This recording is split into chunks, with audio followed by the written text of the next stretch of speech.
Hello students, एक बार फिर आपका स्वागत है आपके अपने यूट्यूब चैनल एक क्लासेस पर। प्यारे बच्चों, इससे लास्ट वीडियो के अंदर हम आपको क्लास 12 का चैप्टर नंबर 10 सदिश बीजगणित की एक्सरसाइज 10.1 के बेसिक कॉन्सेप्ट और एक्सरसाइज को दोनों को बच्चों कंप्लीट करा चुके थे।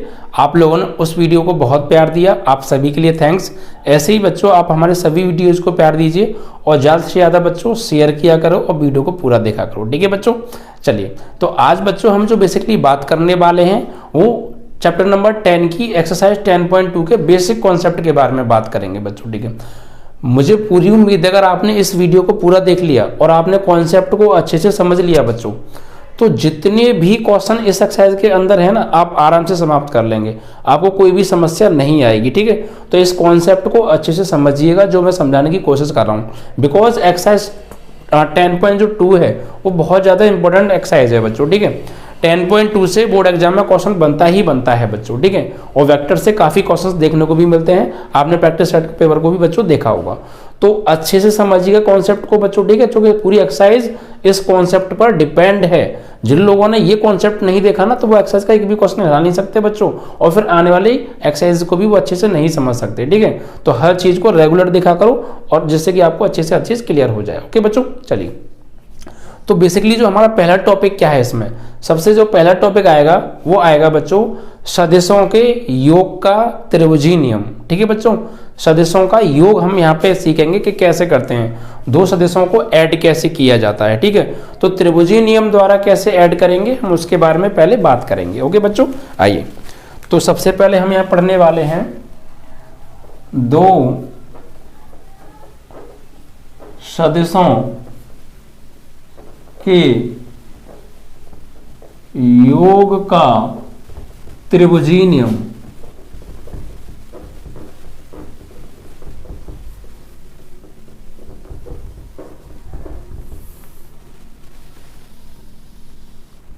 Triangular law addition of two vectors. Okay बच्चों, तो देखिए बच्चों, सपोज मैं यहाँ पे आपको समझा रहा हूं त्रिभुजों का योग का त्रिभुजीय नियम क्या है बच्चों।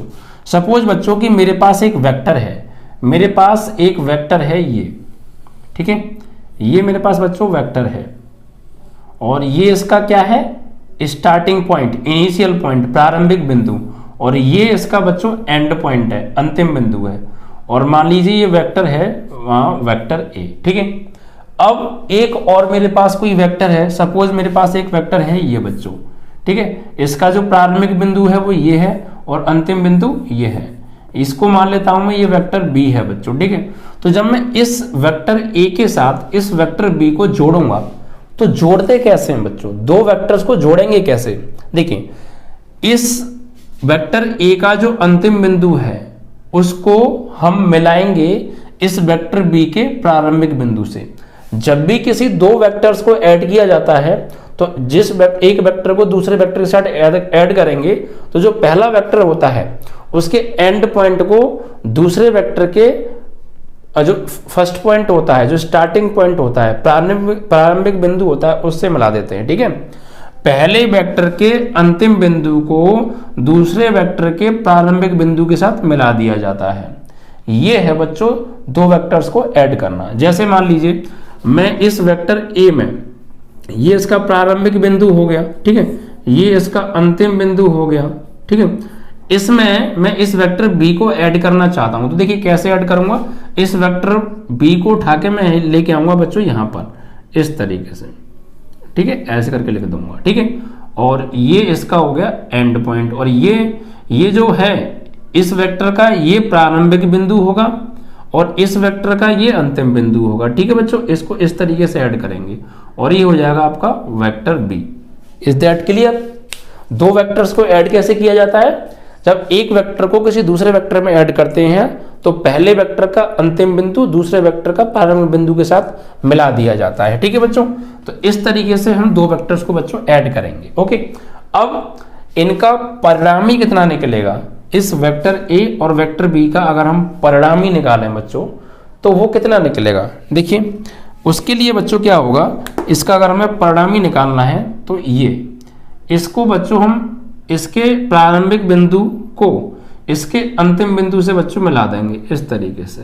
ठीक है, और ये जो निकल के आएगा ये जो सदिश होगा यही इनका क्या होगा बच्चों, परिणामी होगा। कैसे निकलेगा बच्चों परिणामी, वेक्टर ए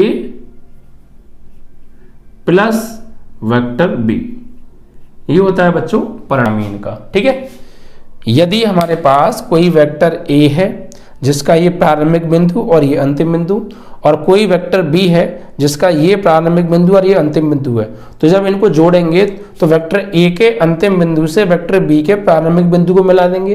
ठीक है, और जब हम इसका परिणामी निकालेंगे तो परिणामी कितना आएगा बच्चों, तो परिणामी के लिए इस वेक्टर ए के प्रारंभिक बिंदु को वेक्टर बी के अंतिम बिंदु के साथ मिला देंगे। तो ये जो निकल के आएगा यही है बच्चों परिणामी। क्या है ये बच्चों, परिणामी। कितना आएगा निकल के, इन दोनों वेक्टरों के योगफल के, यानी वेक्टर ए प्लस वेक्टर बी। ठीक है बच्चों, यही होता है बच्चों त्रिभुजों के योग का, सदिशों के योग का त्रिभुजीय नियम। ओके बच्चों, यानी हम यहाँ ये कह सकते हैं कि परिणामी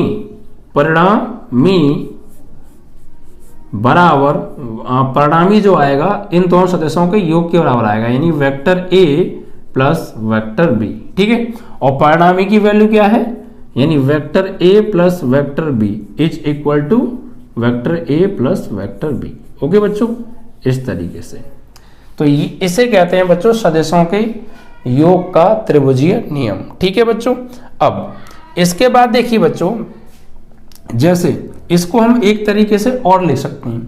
जैसे मैंने इसको वेक्टर ए लिया है, इसको मैं ये भी कह सकता हूं, जैसे मान लीजिए वेक्टर ए की जगह अगर मैं इसको ये ले लूं कि ये तो है मेरे, ये हो गया ये ए बिंदु हो गया और ये बी बिंदु हो गया, और ये इसका प्रारंभिक बिंदु और ये इसका अंतिम बिंदु है। ठीक है, तो मैं इसको कह दूंगा बच्चों वेक्टर ए बी, वेक्टर ए बी है, वेक्टर ए बी। और ऐसे ही मेरे पास एक वेक्टर ये है जिसको मैंने ऐड किया है इस वेक्टर ए बी के साथ ये। ठीक है, ये इसका अंतिम बिंदु हो गया, ये इसका प्रारंभिक बिंदु हो गया। इसको अगर मैं सी नाम दे दूं तो ये हो जाएगा vector B C, vector B C. तो जब मैं इसका परिणामी निकालूंगा तो क्या निकलेगा बच्चों, तो उसके लिए मुझे ए से सी को मिलाना पड़ेगा, और इसकी जो डायरेक्शन है वो किधर होगी बच्चों, ए से सी की ओर, इधर। ठीक है, तो इसका परिणामी क्या आएगा बच्चों, तो इसका परिणामी आएगा, परिणामी को बच्चों हम कैपिटल आर से भी लिखते हैं। ठीक है, इसको हम आर वेक्टर से भी लिखते हैं। कैसे लिखते हैं, आर वेक्टर से भी बच्चों हम इसको लिखते हैं परिणामी को, आपने फिजिक्स में पढ़ा होगा। ओके, तो वेक्टर ये अब इसमें ये है क्या, ये कौन सा सदिश है बच्चों, सदिश ए बी, और ये सदिश बी सी। तो जब मैं इसका परिणामी निकालूंगा तो क्या आएगा बच्चों, तो वो आएगा इस सदिश और इस सदिश का योगफल। इट मीन्स दैट कि vector A B plus vector B c, ये vector A B plus vector B c किसके बराबर होगा, वेक्टर ए सी के बराबर, क्योंकि ये परिणामी क्या है, परिणामी ये क्या है, परिणामी ए सी तो ही है। यानी हम इसको ये लिखेंगे कि vector A B plus vector B C का जो परिणामी आएगा, परिणामी होगा क्या बच्चों, ए सी, यानी वेक्टर ए सी बराबर vector A B plus vector B C. क्योंकि इसका परिणामी क्या है, ये ए सी तो ही है। जैसे यहाँ पर वेक्टर ए और वेक्टर बी का परिणामी क्या था, ये था, इसको हमने क्या कहा था, वेक्टर ए प्लस वेक्टर बी। इसी प्रकार अगर ये सदिश वेक्टर ए बी है, ये सदिश वेक्टर बी सी है, तो इसका परिणामी जो होगा वो वेक्टर ए सी होगा। क्या होगा, वेक्टर ए सी। तो हम इसको लिखेंगे परिणामी वेक्टर ए सी बराबर vector A B plus vector B C. ठीक है, यानी हम इसको इस तरीके से भी बच्चों लिख सकते हैं कि परिणामी वेक्टर ए सी बराबर परिणामी वेक्टर ए सी बराबर vector A B plus vector B C. ठीक है बच्चों, ओके। अब देखिए बच्चों, हमने बच्चों देखिए अगर मैं इसको ये लिखना चाहूं, ये वेक्टर ए सी है, अगर मैं इस वेक्टर ए सी की बच्चों डायरेक्शन चेंज कर दूं, इस समय देखिए इसकी जो डायरेक्शन है वो किधर है, ए से बी की ओर, इस सदिश की डायरेक्शन किधर है, बी से सी की ओर, और इस परिणामी वेक्टर की जो डायरेक्शन है वो किधर है, ए से सी की ओर, ए से सी की ओर।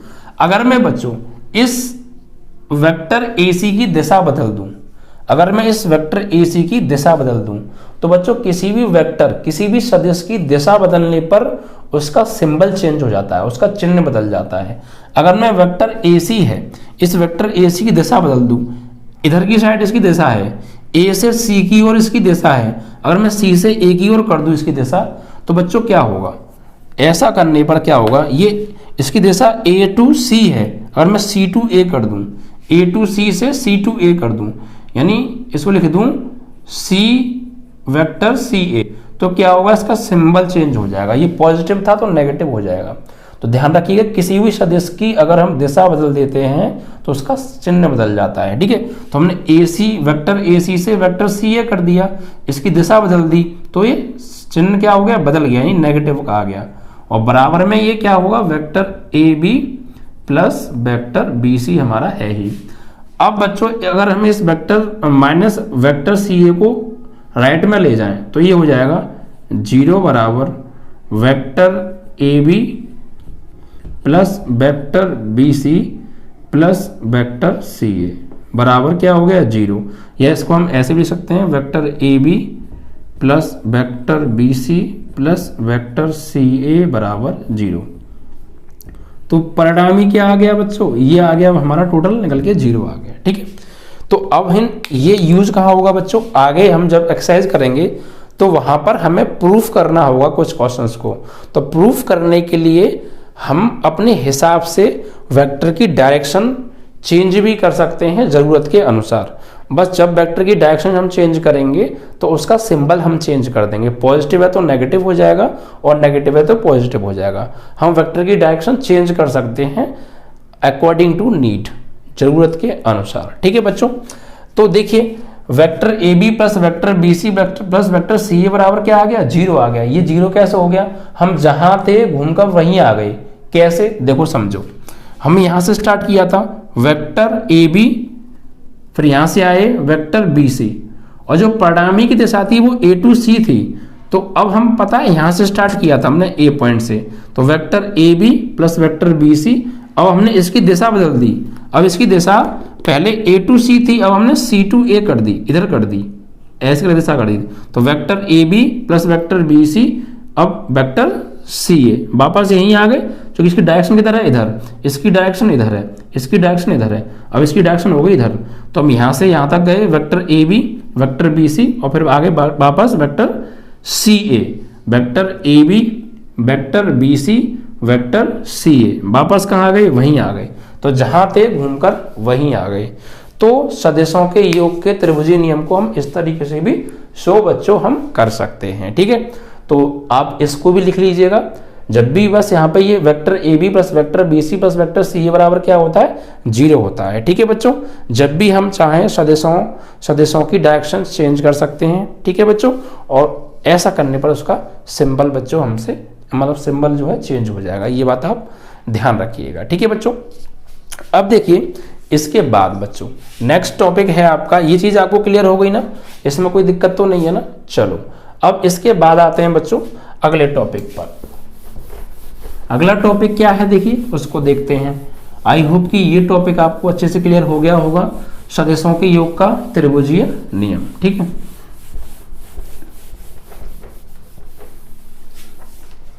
अब इसके बाद आएगा बच्चों, अभी जो हमने पढ़ा वो पढ़ा सदिशों के योग का त्रिभुजीय नियम।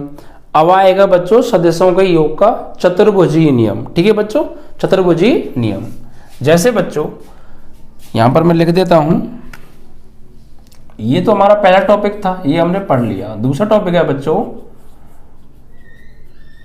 सदिशों के योग का, सदिशों के योग का चतुर्भुजीय नियम। चतुर्भुजीय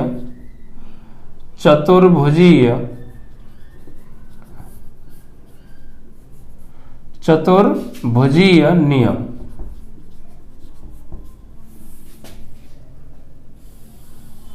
सदिशों के योग का चतुर्भुजीय नियम। देखिए बच्चों इसमें क्या होगा, जैसे कि हमारे पास बच्चों एक पैरेललोग्राम है। क्या है बच्चों, एक समांतर चतुर्भुज है, पैरेललोग्राम नहीं समांतर चतुर्भुज है बच्चों। ठीक है, हमारे पास एक समांतर चतुर्भुज है।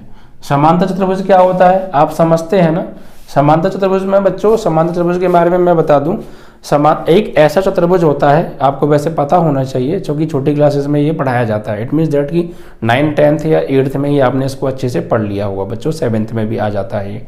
तो समांतर चतुर्भुज बच्चों क्या होता है, पैरेललोग्राम, ठीक है। इसमें क्या होता है बच्चों, इसके कुछ प्रॉपर्टी होती हैं वो आपको पता हो। क्या होती हैं बच्चों, समांतर चतुर्भुज के सम्मुख भुजाओं का प्रत्येक युग्म क्या होता है बच्चों, समांतर होता है और बराबर भी होती हैं। यानी समांतर चतुर्भुज की आमने सामने की जो भुजाएं होती हैं, सम्मुख भुजाएं जो होती हैं वो समांतर होती हैं आमने सामने की, और बराबर भी होती हैं बच्चों, ठीक है। और सम्मुख कोण बराबर होते हैं, विकर्ण असमान लंबाई के होते हैं और एक दूसरे को समद्विभाजित करते हैं, ठीक है बच्चों। तो ऐसे ही बच्चों अगर हमारे पास एक समांतर चतुर्भुज है बच्चों, सपोज इस तरीके से, ये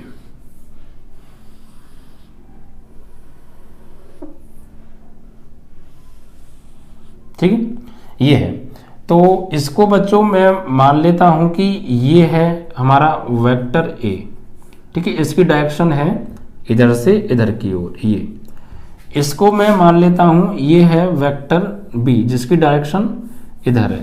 तो इस वेक्टर ए का अंतिम बिंदु ये है वेक्टर बी, इसके प्रारंभिक बिंदु इसके साथ मिला दिया, ठीक है। अब बच्चों तो ये वेक्टर ए है और ये वेक्टर बी है, तो बच्चों इसका जब हम परिणामी निकालेंगे, यानी ये इस समांतर चतुर्भुज की ये जो भुजा है इसको मैंने क्या ले लिया है, वेक्टर ए, और इस वाली भुजा को मैंने ले लिया vector B. It means that कि इसकी दो संलग्न भुजाएं, संलग्न भुजाएं मतलब ऐसी दो भुजाएं जिनमें एक शीर्ष उभयनिष्ठ हो, यानी कॉमन हो, यानी इस भुजा और इस भुजा में ये वाला शीर्ष क्या है, ये जो बिंदु है इस भुजा में भी आ रहा है और ये वाला जो बिंदु है इस भुजा में भी आ रहा है। तो दोनों भुजाओं में ये बिंदु कॉमन है, उभयनिष्ठ है। तो उन्हीं ऐसी दो भुजाएं जिनमें एक बिंदु उभयनिष्ठ हो उन्हें हम संलग्न भुजाएं कहते हैं, ठीक है। तो हमने इन दोनों संलग्न भुजाओं को, एक को वेक्टर ए ले लिया, एक को वेक्टर बी ले लिया, सदिश ए और सदिश बी, ठीक है बच्चों। तो अब इनका परिणामी क्या होगा, तो बच्चों इसके परिणामी को डिनोट करेंगे इसके विकर्ण द्वारा। किसके विकर्ण द्वारा, इस समांतर चतुर्भुज के विकर्ण द्वारा, ठीक है। समांतर चतुर्भुज की संलग्न भुजाओं के सदिशों का जो परिणामी जो डिनोट किया जाता है, ठीक है, जो प्रदर्शित किया जाता है वो उसके विकर्ण के द्वारा, किसके द्वारा, विकर्ण डायगोनल के द्वारा प्रदर्शित किया जाता है। जैसे ये इसका विकर्ण है बच्चों, ये, ठीक है। तो इसका परिणामी क्या होगा, अभी हम ट्रायंगुलर लॉ से पढ़कर आ रहे हैं, वेक्टर्स के सम का ट्रायंगुलर लॉ, एडिशन का, वेक्टर्स के एडिशन का ट्रायंगुलर लॉ क्या पढ़ के आ रहे हैं कि ये अगर वेक्टर ए है और ये वेक्टर बी है तो इसका जो परिणामी होगा वो क्या होगा, वेक्टर ए प्लस वेक्टर बी होगा, ठीक है। यही तो हम लोग पढ़ के आ रहे हैं। अब हम जानते हैं कि समांतर चतुर्भुज की सम्मुख भुजाएं बराबर होती हैं, तो अगर ये वेक्टर ए है तो बच्चों ये भी क्या होगा, ये भी वेक्टर ए होगा और इसकी डायरेक्शन कहाँ होगी, इधर होगी, ठीक है। और ये हो जाएगा वेक्टर ए। ये वेक्टर बी है तो ये भी क्या होगा, वेक्टर बी होगा, इसकी भी डायरेक्शन किधर होगी बच्चों, ऊपर की ओर, इस तरीके से, ठीक है। अब अगर हम इसका परिणामी निकालें, अगर ये वेक्टर बी और ये वेक्टर ए, तो इसका परिणामी किसके बराबर आएगा, इसी डायगोनल के बराबर आएगा।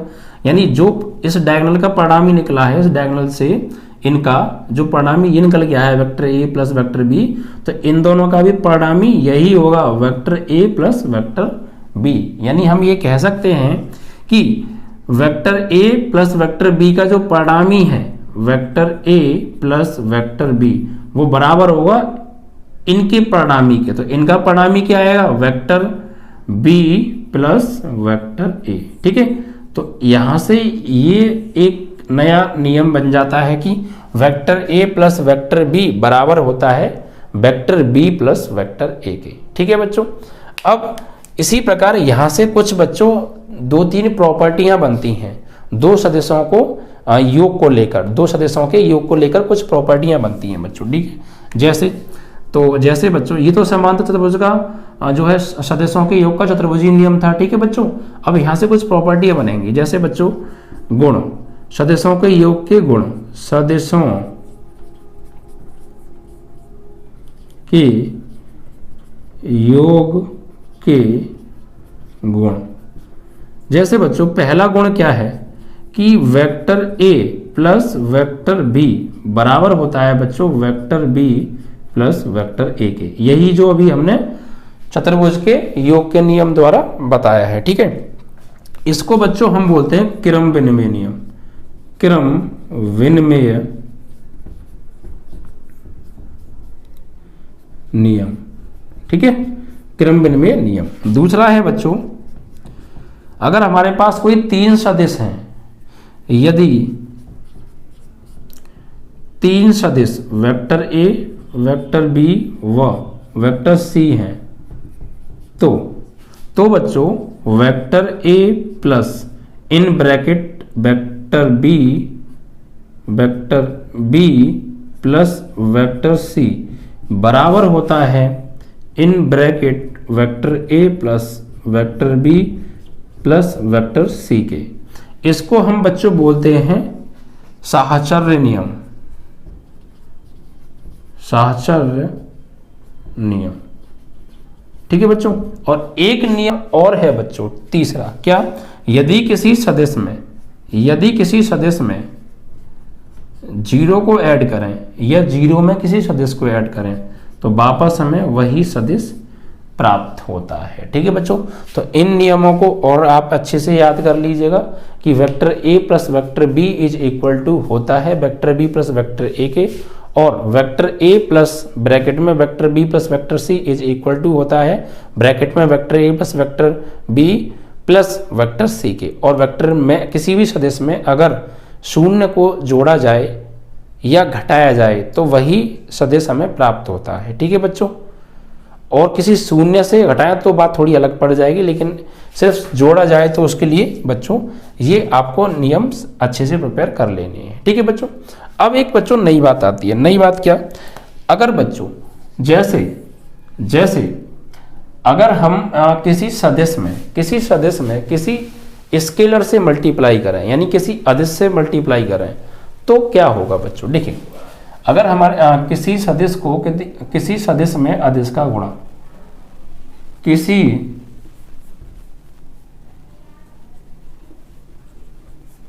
सदिश में अदिश का गुणा, जैसे सपोज मेरे पास कोई वेक्टर है, कोई सदिश है और उसमें मैं किसी अदिश से गुणा करूंगा तो क्या आएगा। जैसे मान लीजिए कि मेरे पास कोई सदिश है वेक्टर ए और इसमें मैं किसी अदिश, कुछ भी हो सकता है अदिश, मान लीजिए लैम्डा है, तो मैं इससे मल्टीप्लाई करूंगा तो क्या आएगा, तो ये आएगा बच्चों lambda vector A, lambda vector A. तो किसी सदिश में अगर किसी अदिश से मल्टीप्लाई करते हैं तो वो लैम्डा वेक्टर ए होता है, ठीक है बच्चों। ऐसे ही अगर किसी सदिश को, यानी कि और एक चीज और ध्यान रखिएगा, किसी सदिश में किसी अदिश से गुणा करेंगे, ठीक है, तो उसके डायरेक्शन पर कोई प्रभाव नहीं पड़ेगा। या फिर ऐसे ही अगर कोई सदिश है तो अगर उसमें हम मान लीजिए, जैसे मान लीजिए कि मेरे पास वेक्टर बी है, ठीक है, और इसमें मैं 2 से मल्टीप्लाई कर रहा हूँ, 2 से गुणा कर रहा हूँ, किसी अदिश 2 से गुणा कर रहा हूँ, तो ये हो जाएगा बच्चों 2 वेक्टर बी। यानी अगर ये मेरे पास इतनी लंबाई का, ये इस लंबाई का वेक्टर बी है और मैं इसमें 2 से मल्टीप्लाई कर दिया, तो ये बच्चों है जब किसी अदिश से किसी सदिश में गुणा करेंगे तो इस सदिश की दिशा पर कोई प्रभाव नहीं पड़ेगा, इसकी डायरेक्शन पर कोई इफेक्ट नहीं पड़ने वाला है, डायरेक्शन जिधर थी उधर ही रहेगी, ठीक है। तो मेन पॉइंट क्या है, ये बस डबल हो जाएगा, ये पहले इतना था अब 2 से मल्टीप्लाई कर दिया तो ये अब हो जाएगा थोड़ा डबल, इस तरीके से इतना हो जाएगा और ये 2 वेक्टर बी हो जाएगा। यानी ये पहले इतना था अब इतना और बढ़ गया, तो 2 से मल्टीप्लाई कर दिया। ऐसे ही मेरे पास अगर कोई वेक्टर मान लीजिए ए है और मैं इसमें 3 से मल्टीप्लाई कर दूं तो ये जो है बच्चों 3 गुना हो जाएगा, यानी 3 वेक्टर ए, और डायरेक्शन इसकी जरूरत ही उधर ही रहेगी।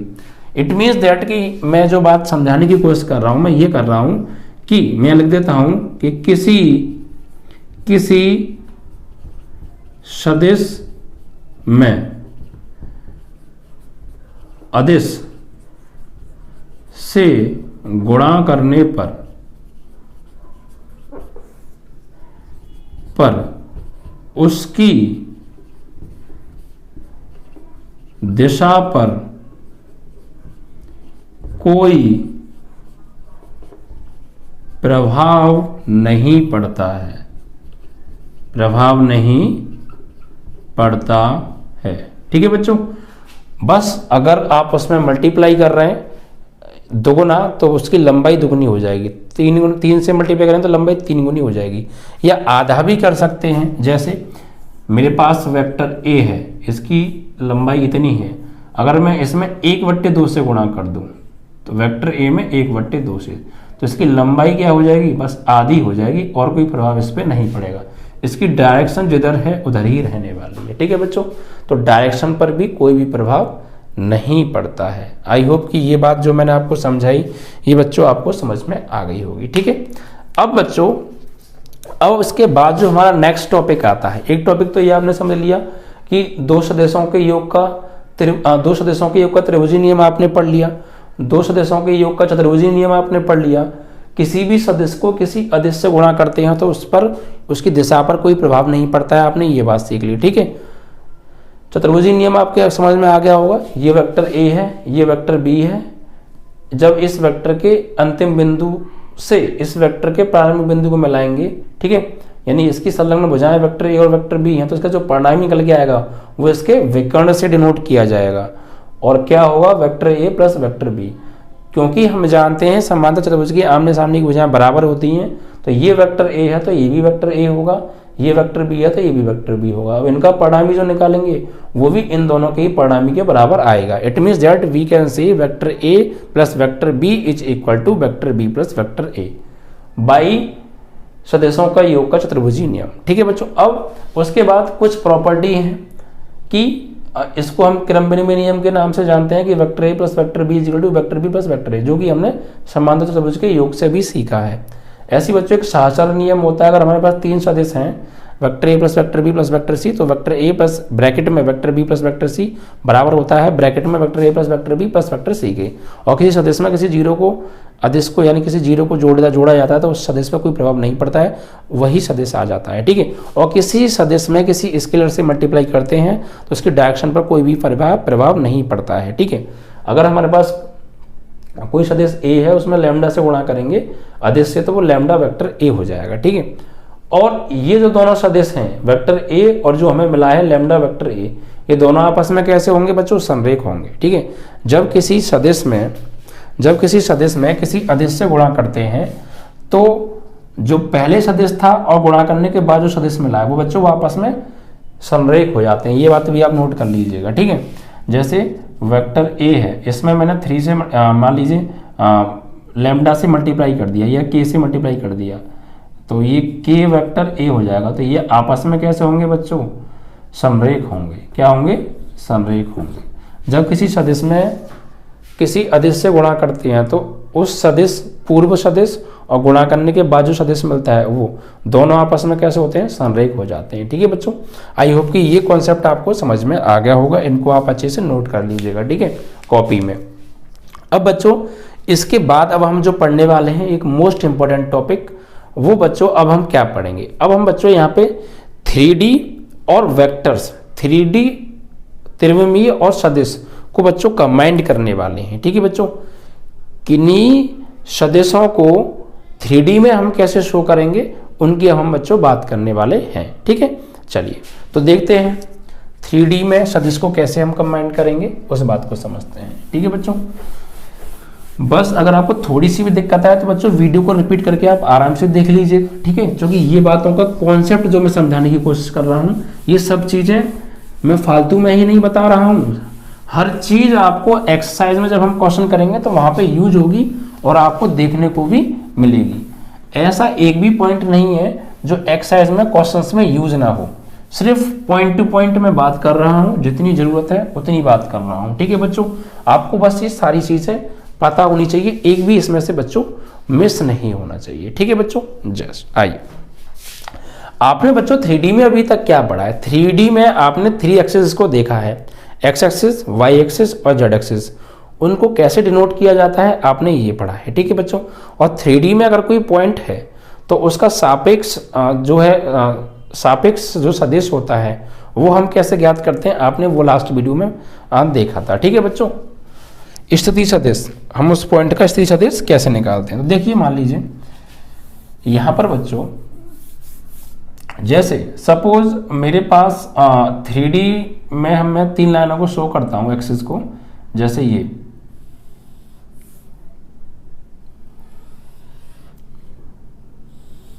ठीक है बच्चों, ये है आपकी x एक्सिस, ये है आपकी y एक्सिस और ये है आपकी z एक्सिस। ठीक है बच्चों, और ये जो होते हैं ये होते हैं ओरिजिन पॉइंट्स, मूल बिंदु O 0, 0, 0। ठीक है, तो बच्चों यहाँ पर एक्चुअली हम सदिशों को और 3D को कंबाइन करेंगे आपस में। ठीक, कैसे, जैसे बच्चों मैंने यहाँ पर इस x एक्सिस पर बच्चों मैंने एक एकांक लंबाई का सदिश ले लिया। ठीक है बच्चों, यहाँ पर ये मान लीजिए एक बिंदु ले लिया एकांक लंबाई का। ठीक है बच्चों, एक y एक्सिस पे ले लिया और एक z एक्सिस पे ले लिया। ठीक है, तो इसके जो कोऑर्डिनेट होंगे बच्चों वो क्या होंगे, x एक्सिस पर y जो कोऑर्डिनेट है उसकी जो लंबाई होगी वो 0 होगी और z की भी क्या होगी, 0 होगी। यानी ये एकांक लंबाई का बच्चों मैंने लिया है, तो इसके जो बिंदु होंगे वो क्या होंगे, इसके जो बिंदु होंगे वो होंगे बच्चों 1, 0, 0। y एक्सिस पर एकांक लंबाई का सदिश लिया है, तो इसके जो पॉइंट होंगे, जो निर्देशांक होंगे वो होंगे x की 0, y का 1 और z की 0। और z एक्सिस पर x का 0, y का 0 और z का 1। ठीक है बच्चों, ये 3 पॉइंट्स होंगे। ठीक है, अब बच्चों ये मैंने एकांक लंबाई के सदिश लिए हैं। ठीक है बच्चों, अब इसको x एक्सिस पर इनको बच्चों हम जो दर्शाते हैं, ये मान लीजिए ये A है, ये A पॉइंट है, ये B है और ये बच्चों C है और ये पॉइंट O है। ठीक है, तो यहां पर बच्चों अब हम क्या करेंगे, ये जो OA है, OA वेक्टर है, OA ये इसको बच्चों हम लिखेंगे I से। इसको किससे लिखते हैं हम बच्चों, I से। एकांक लंबाई का हमने सदिश लिया है, तो इस एकांक लंबाई के सदिश OA को हम क्या लिखेंगे बच्चों, I से। ठीक है, और इस I से I कैप भी बोल सकते हैं हम इसको। अब बच्चों इसकी जब हम लंबाई निकालेंगे, इसका जब परिमाण निकालेंगे, जो मापांक निकालेंगे, तो वो क्या होगा बच्चों, इसका जो मापांक होता है बच्चों वो होता है 1। क्यों, क्योंकि एकांक लंबाई का लिया है ना हमने, किस लंबाई का लिया, एकांक लंबाई यानी एक लंबाई का। ठीक है बच्चों, तो इस एकांक लंबाई के सदिश की जब हम परिमाण निकालेंगे तो क्या निकल के आएगा, 1 निकल के आएगा। ऐसी बच्चों वेक्टर OB, इसको बच्चों हम किससे लिखते हैं, J से लिखते हैं बच्चों। किससे लिखते हैं, J से, J कैप या I कैप भी बोल सकते हैं। ठीक बच्चों, तो इसकी जब हम लंबाई निकालेंगे बच्चों, परिमाण निकालेंगे, तो वो भी निकल के क्या आएगा बच्चों, 1, क्योंकि एकांक लंबाई का है, एकांक लंबाई का लिया है ना, इसीलिए एक लंबाई का। ठीक, ऐसे ही बच्चों वेक्टर OC है, इसको हम रिप्रेजेंट करेंगे यहाँ पर बच्चों K कैप से, और इसका जब हम परिमाण निकालेंगे, इसकी जो लंबाई निकालेंगे, तो वो निकालेंगे बच्चों K कैप। तो इसकी भी जो आएगी लंबाई निकल के वो बच्चों 1 आएगी। क्यों निकल के आ रही है, यूनिट क्यों निकल के आ रही है, क्योंकि सभी हमने जो लिए हैं सदिश यहाँ पे एकांक लंबाई के लिए है। ठीक है बच्चों, कितनी लंबाई के लिए, एकांक लंबाई के लिए है। ठीक है बच्चों, अगर बच्चों हम 3D में कोई हमारे पास बिंदु है, ठीक है, तो उस 3D में उस बिंदु का स्थिति सदिश कैसे बनाएंगे। ठीक, स्थिति सदिश कैसे बनाएंगे, जैसे बच्चों मेरे पास एक बिंदु है P जिसके कोऑर्डिनेट हैं x, y, z। ठीक है, और जो मूल बिंदु है उसके निर्देशांक कितने हैं, 0, 0, 0। तो इस O से 3D में कहीं भी अगर कोई पॉइंट है तो उसका स्थिति सदिश बच्चों कैसे बनाएंगे, सदिश की फॉर्म में, तो वो होगा बच्चों वेक्टर OP, या इसको हम वेक्टर R से भी लिखते हैं। ये होगा बच्चों x और I, xi प्लस y और j, yj कैप भी लगाते हैं बच्चों, और z और k कैप। ठीक है, इसको जैसे यहां पर सपोज मेरे पास कोई पॉइंट है, ये पॉइंट है P जिसके कोऑर्डिनेट x, y, z है, तो बच्चों इसका जो स्थिति सदिश होगा वो ये होगा, जब O को हम P से मिलाएंगे तो इसका स्थिति सदिश होगा बच्चों वेक्टर OP। ठीक है बच्चों, क्या होगा? Vector OP। और इसकी लंबाई अगर हम निकालना चाहें बच्चों, तो आपने 3D में 11वीं क्लास में पढ़ा होगा दो बिंदुओं के बीच की दूरी। तो ये O से P की दूरी जो निकालेंगे हम बच्चों, वो कैसे निकालेंगे? ये x1 हो जाएगा, ये y1 और ये z1, ये x2 y2 z2। तो यहाँ से जो निकल के आएगी बच्चों, इसकी जो दूरी निकल के आएगी वो निकल के आएगी अंडर रूट में, यानी OP बराबर अंडर रूट में x का स्क्वायर प्लस y का स्क्वायर प्लस z का स्क्वायर, x का स्क्वायर प्लस y का स्क्वायर प्लस z का स्क्वायर। यानी इस OP वेक्टर का परिमाण मतलब इसकी लंबाई। तो लंबाई कितनी निकल के आएगी? अंडर रूट में x का स्क्वायर प्लस y का स्क्वायर प्लस z का स्क्वायर, जो कि x1 माइनस x2 का whole square, y1 minus y2 का whole square, z1 minus z2 का होल स्क्वायर लगाएंगे हम अंडर रूट में। तो ये तो 0 है, तो इसका स्क्वायर करेंगे तो x स्क्वायर, इसका स्क्वायर करेंगे तो y स्क्वायर, इसका स्क्वायर करेंगे तो z का स्क्वायर। ठीक है बच्चों, ये निकल के यहाँ से आने वाला है। अब बच्चों जैसे इसी प्रकार अगर हमें मान लीजिए, इसी प्रकार इसको हम एक तरीके से और लिख सकते हैं। जैसे ये एक्चुअली, जैसे हमें मान लीजिए एक सदिश दे रखा है, मान लीजिए वेक्टर A बराबर A1 i cap plus A2 j cap plus A3 k cap. ठीक है, इसकी बच्चों अगर हम परिमाण निकालना चाहते हैं, क्या परिमाण, तो कैसे निकालेंगे बच्चों?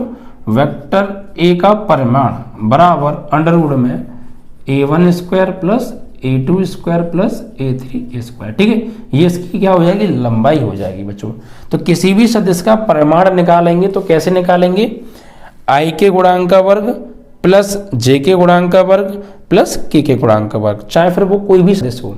किसी भी सदिश का अगर हमें परिमाण निकालना है, परिमाण मतलब उसकी लंबाई निकालनी है, तो हम कैसे निकालेंगे? I के गुणांक का वर्ग प्लस j के गुणांक का वर्ग प्लस k के गुणांक का वर्ग। ठीक है, जैसे बच्चों मेरे पास कोई सदिश है, वेक्टर A। ठीक है, और अगर मैं इस सदिश में इसी के परिमाण से भाग कर दूं, डिवाइड कर दूं, यानी इसी की लंबाई से, किसी सदिश में उसी के परिमाण यानी उसी की लंबाई से अगर हम डिवाइड कर दें तो वेक्टर A का परिमाण क्या होगा? Mod vector A। तो किसी सदिश में अगर उसी के परिमाण से बच्चों भाग दे दें, यानी उसकी लंबाई से भाग दे दें, तो ये बच्चों जो सदिश बन जाता है, इस सदिश को हम बच्चों लिखते हैं वेक्टर A कैप से, जिसे हम एकांक सदिश के नाम से जानते हैं। कोई भी सदिश हो सकता है वो, अगर हमारे पास कोई सदिश है, अगर हम उस सदिश में उसी के परिमाण यानी उसकी लंबाई से भाग दे दें, तो जो निकल के आएगा रिजल्ट, उस रिजल्ट को हम बच्चों एकांक सदिश का नाम देंगे और उसको हम बच्चों A कैप से लिखते हैं। क्या बोलेंगे बच्चों? इसको हम एकांक सदिश, और इसे हम A कैप से लिखते हैं। क्या बोलते हैं इसको? एकांक सदिश। ठीक है, कैसे बनता है? कोई भी सदिश हो, उस सदिश में उसी के परिमाण से भाग दे दो तो एकांक सदिश आ जाता है। ठीक है बच्चों, अब देखिए बच्चों, जैसे मेरे पास दो सदिश हैं, एक वेक्टर A है A1 i cap plus A2 j cap plus A3 k cap. ठीक है, ऐसे ही एक मेरे पास वेक्टर B है B1 i cap B1 i cap plus B2 j cap plus B3 k cap. ठीक है बच्चों, अगर मैं इनको बच्चों ऐड करना चाहूं तो ऐड कैसे करेंगे? तो ऐड हम ऐसे करेंगे, vector A plus vector B बराबर वेक्टर A की value A1 i cap plus A2 j cap plus A3 k cap plus vector B की value B1 i cap plus B2 j cap plus B3 k cap. ठीक है, तो देखिए ये i और i वालों में से i कॉमन आ रहा है, तो क्या बचेगा? A1 plus A2 i cap A2 और JJ वालों में से क्या कॉमन आ रहा है बच्चों? यहाँ से J कॉमन आ रहा है, देखिए, तो क्या बचेगा? A2 plus B2 J cap, और यहाँ से कॉमन आ रहा है बच्चों K कैप, तो क्या आएगा? A3 plus B3 K cap. अगर इसका हम परिमाण निकालना चाहें तो कैसे निकालेंगे बच्चों? तो इसका परिमाण होगा vector A plus vector B बराबर अंडर रूट में A1 प्लस A2 का A1 प्लस, यहाँ बच्चों एक्चुअली आई हमने कॉमन लिया है तो A1 प्लस B1 आना चाहिए, A1 प्लस B1, तो यहाँ भी बच्चों फिर B1 आ जाएगा। ठीक है, A1 प्लस B1 का होल स्क्वायर, नहीं ये एक सदिश बन गया, और इस सदिश का अगर हम परिमाण निकालें, अगर इसकी लंबाई निकालें तो कैसे निकालेंगे, इसमें I के गुणांक का वर्ग रूट में प्लस J के गुणांक का वर्ग और प्लस K के गुणांक का वर्ग। ठीक है बच्चों, इस तरीके से। तो किसी सदिश का परिमाण हम बच्चों कैसे निकालते हैं, उस सदिश के I J K के जो गुणांक होते हैं, जो एकांक लंबाई के सदिश होते हैं बच्चों, ठीक है, उनका वर्ग करके जोड़ देते हैं और रूट के अंदर लिख देते हैं। ठीक है बच्चों, अब बच्चों इसी तरीके से हम घटा भी सकते हैं, आप चाहें तो माइनस भी कर सकते हैं, तो बस यहाँ पर माइनस आ जाएगा बच्चों। ठीक है, क्या आ जाएगा, माइनस आ जाएगा।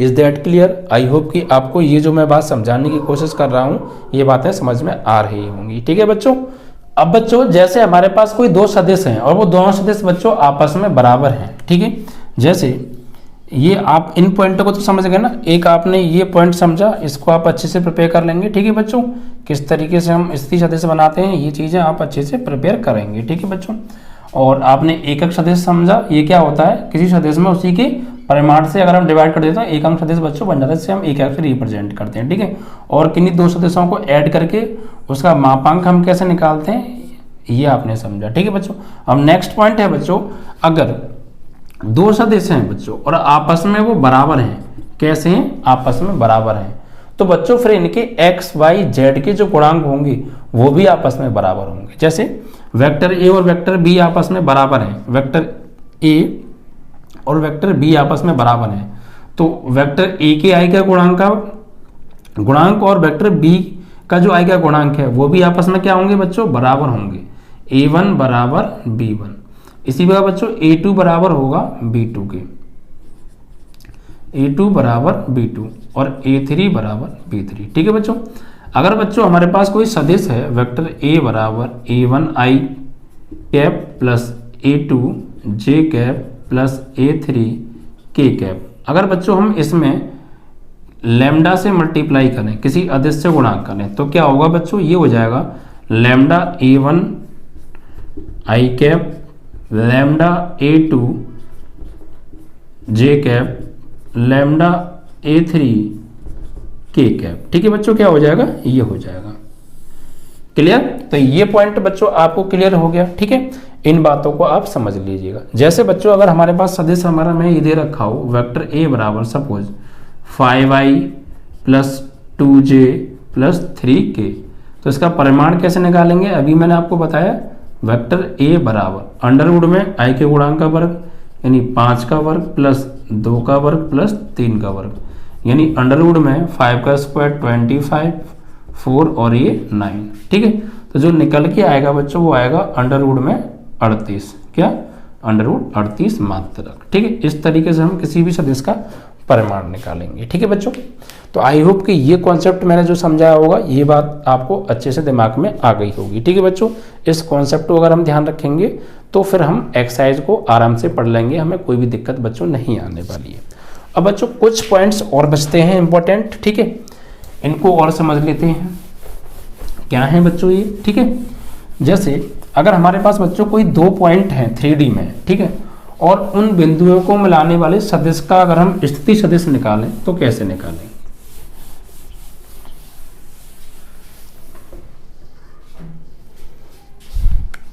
जैसे मेरे पास एक बिंदु है P, ठीक है, और इसके जो कोऑर्डिनेट हैं वो हैं बच्चों x1, y1, z1। ठीक है, और एक बिंदु है मेरे पास Q, इसके कोऑर्डिनेट हैं बच्चों x2, y2, z2। ठीक है, और इनको मिलाने वाले सदिश का स्थिति सदिश अगर हम निकालना चाहते हैं तो कैसे निकालेंगे बच्चों। ठीक है, तो इन दोनों को मिलाने वाले सदिश का स्थिति सदिश जो होगा बच्चों वेक्टर PQ, वो क्या होगा बच्चों, वो होगा vector OQ minus vector OP, vector OQ minus vector OP।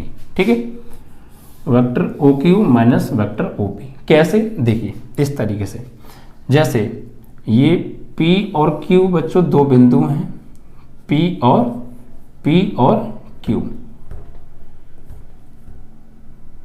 P और Q, ठीक है बच्चों। तो इनका जो सापेक्ष सदिश होगा, मान लीजिए ये O है, तो ये हो जाएगा, इसकी डायरेक्शन होगी बच्चों इधर, और इसकी डायरेक्शन जो होगी बच्चों वो होगी इधर, ठीक है बच्चों। तो त्रिभुज सदस्यों के योग के त्रिभुजी नियम से हमने क्या पढ़ा था बच्चों, ये हमने पढ़ा था बच्चों कि vector OP plus vector PQ, vector OP plus vector PQ बराबर होगा वेक्टर OQ, वेक्टर OQ। तो यहां से हमें बच्चों PQ चाहिए, तो PQ चाहिए तो कैसे निकालेंगे बच्चों, इस OP को उधर भेज दीजिए, तो वेक्टर PQ बराबर vector OQ minus vector OP, ठीक है बच्चों। तो किस तरीके से, यही चीज तो निकल के आई आपकी, ठीक है। तो त्रिभुजों के योग के नियम से भी आप समझ सकते हैं, सदिशों के योग के नियम से, ठीक है बच्चों। अब बच्चों ये तो हमने समझा कि किन्हीं दो बिंदुओं के 3D में किन्हीं दो बिंदुओं के स्थिति सदिश हम कैसे निकालते हैं, ये चीज आप समझ गए। जैसे बच्चों हम इसको इस तरीके से भी लिख सकते हैं, अगर मान लीजिए वेक्टर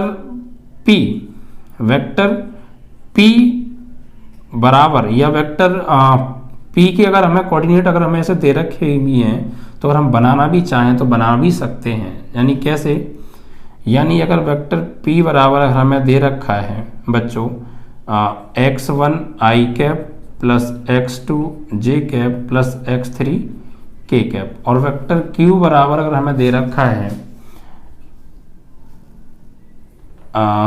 y1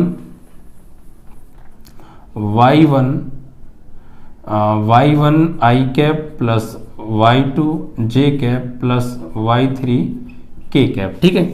तो वेक्टर PQ अगर हम कैसे निकालेंगे बच्चों, ठीक है, वो निकालेंगे ये इस वाले पॉइंट से इसको माइनस करेंगे, यानी कि y1 माइनस x1, ठीक है, i cap plus y2 minus x2 j cap plus y3 minus x3 k cap, ठीक है, इस तरीके से। और इनकी अगर हम मापांक निकालें यानी परिमाण निकालें वेक्टर PQ, तो क्या होगा, अंडर रूट में y1 माइनस x1 का whole square, y2 minus x2 का whole square, y3 minus x3 का होल स्क्वायर, ठीक है बच्चों। इस तरीके से i j के गुणांकों का वर्गों का योग करके रूट के अंदर जोड़ देना है, तो इसका परिमाण आ जाएगा, ठीक है। आप चाहे तो यहाँ पे हमने इनको जो है x1 x2 x3 y2 y3 y1 y2 y3 लिया है, आप a1 a2 a3 b1 b2 b3 भी ले सकते हैं विदाउट एनी प्रॉब्लम, उसकी कोई दिक्कत नहीं है, ठीक है बच्चों। अब इसके बाद दो फॉर्मूले बच्चों और हैं, सेक्शन फॉर्मूला, उन्हें और आप समझ लीजिए और आपका बेसिक कॉन्सेप्ट क्लियर इस एक्सरसाइज के लिए, ठीक है बच्चों। तो सेक्शन फॉर्मूला क्या है, इस बात को आप समझ लीजिए। स्थिति सदिश कैसे बनाते हैं 3D में किन्हीं दो पॉइंट्स का, वो आप समझ गए। अब बच्चों समझ लीजिए सेक्शन फॉर्मूला। जैसे मान लीजिए बच्चों मेरे पास कोई दो बिंदु हैं A और एक बिंदु है बच्चों मेरे पास B, ठीक है, और इनको एक कोई बिंदु है C जो m अनुपात n, इसको A और B बिंदु को m अनुपात n में विभाजित कर रहा है बच्चों, m और n अनुपात में अंतः विभाजित कर रहा है, इसको हम बोलते हैं अंतः विभाजन। सेक्शन फॉर्मूला, विभाजन सूत्र,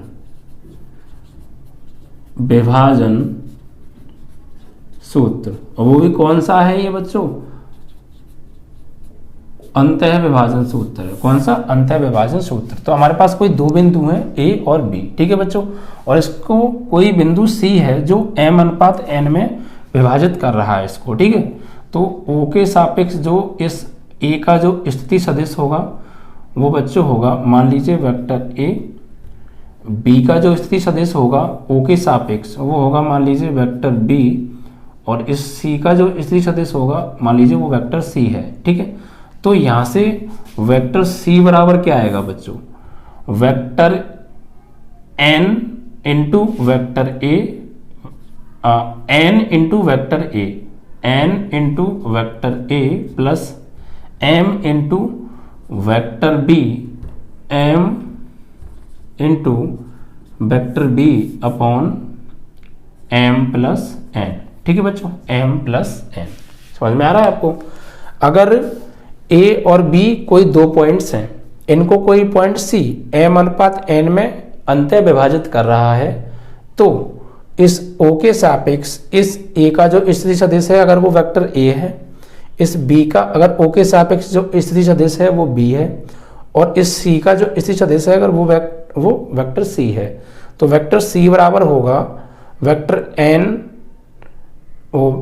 वेक्टर n नहीं बच्चों, n vector A plus m vector B upon m plus n upon m plus n। ठीक है बच्चों, अब ऐसे ही इसी के बाद इसे तो बोलते हैं बच्चों हम अंतः विभाजन फॉर्मूला। कौन सा फॉर्मूला है बच्चों? ये आपका अंतः विभाजन फॉर्मूला है, सेक्शन फॉर्मूला है। ठीक है बच्चों, अंतः खंड फॉर्मूला है। ठीक है, आई होप कि ये आपको समझ में आ गया होगा। ठीक है बच्चों, अगला फॉर्मूला है आपका दूसरा, एक है बाह्य विभाजन का। बच्चों कौन सा है? बाह्य विभाजन का। जैसे बच्चों अगर यही मेरे पास कोई बिंदु A है, ये A और ये B, दो बिंदु हैं A और B। ठीक है, A है और एक B है। ठीक है, और इसको कोई बिंदु है C जो इसको बाह्य विभाजित कर रहा है। क्या विभाजित कर रहा है बच्चों? बाह्य विभाजित कर रहा है m अनुपात n में। ठीक है, तो इस O के सापेक्ष मान लिया इसका वेक्टर A सदिश है, इसका जो सापेक्ष सदिश है वो वेक्टर B है। ठीक है, ये AB बिंदु को कोई बिंदु C बाहर जाकर बाह्य विभाजित कर रहा है बच्चों, तो इस बिंदु C का जो स्थिति सदिश है वो वेक्टर C होगा। जैसे फिर समझ लीजिए A और B मेरे पास कोई दो बिंदु हैं, इन दो बिंदुओं को कोई बिंदु C बाहर जाकर, जो इस AB से बाहर है बिंदु C, इस AB से बाहर है कोई बिंदु C जो इसको बाह्य विभाजन कर रहा है m अनुपात n में। किसमें? m अनुपात n में। ठीक है, तो O के सापेक्ष इस A का स्थिति सदिश A है, O के सापेक्ष इस B का जो स्थिति सदिश है वो B है, और C का मान लिया C है। तो बाह्य विभाजन के निर्देशांक क्या होंगे बच्चों? बाह्य विभाजन के बाह्य विभाजन सूत्र क्या होगा? बाह्य विभाजन एक्सटर्नल डिवीजन। तो ये होगा बच्चों, यानी वेक्टर C बराबर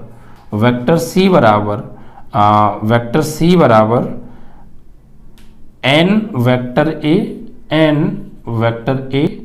minus m vector B upon m minus n n vector A plus n vector A minus m vector B upon m minus n। इसे हम बोलते हैं बच्चों बाह्य विभाजन सूत्र, और इसे हम बोलते हैं बच्चों अंतः विभाजन सूत्र। ठीक है, तो इन दोनों फॉर्मूलों को याद कर लीजिएगा। अगर बच्चों ये जो बिंदु C है ये बिल्कुल A और B के बिल्कुल बीच में हो, या ये बिंदु C A और B के बिल्कुल बीच में हो, तो वेक्टर C, यानी जब C A व B के मध्य में हो तो वेक्टर C बराबर होगा vector A plus vector B upon 2। Vector A plus vector B upon 2। ठीक है, जब क्या होगा? वेक्टर A और वेक्टर B आपस में क्या होंगे बच्चों? बराबर होंगे। वेक्टर A और वेक्टर B आपस में बराबर होंगे। ठीक है बच्चों, एक चीज और समझ लीजिए, जैसे अगर वेक्टर A है A1i cap, A2j cap, A3 k cap, तो बच्चों ये जो A हैं ये क्या होते हैं बच्चों? इन्हें हम बोलते हैं बच्चों A1 A2 A3 जो होते हैं, इन्हें बोलते हैं बच्चों द्विक अनुपात। क्या बोलते हैं इन्हें हम? द्विक अनुपात।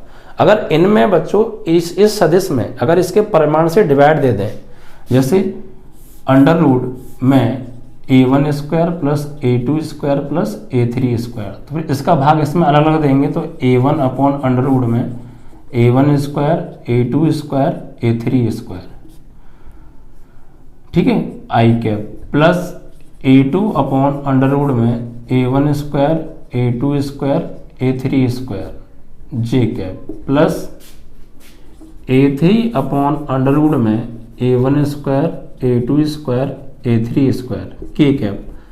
तो बच्चों ये तो होते हैं द्विक अनुपात। क्या होते हैं? द्विक अनुपात। और ये बच्चों जो निकल के आता है इन्हें हम बोलते हैं बच्चों डायरेक्शन कोसाइन। क्या?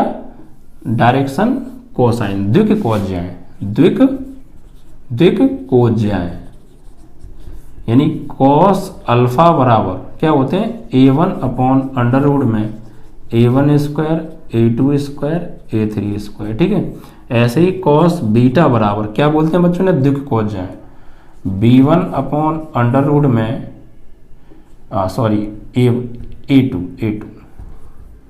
A2 अपॉन अंडर रूट में A1 square A2 square A3 square और कॉस गामा बराबर A3 अपॉन अंडर रूट में A1 square A2 square A3 square. ठीक है बच्चों, इन्हें क्या बोलेंगे हम?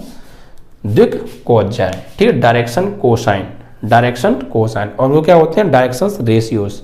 A1 A2 A3 द्विक अनुपात होते हैं। और जब इस सदिश में इसी के परिमाण से डिवाइड दे देंगे तो जो I J K के जो गुणांक होंगे उन्हें हम बोलते हैं बच्चों द्विक कोज्याएं। क्या बोलते हैं? Direction cosine.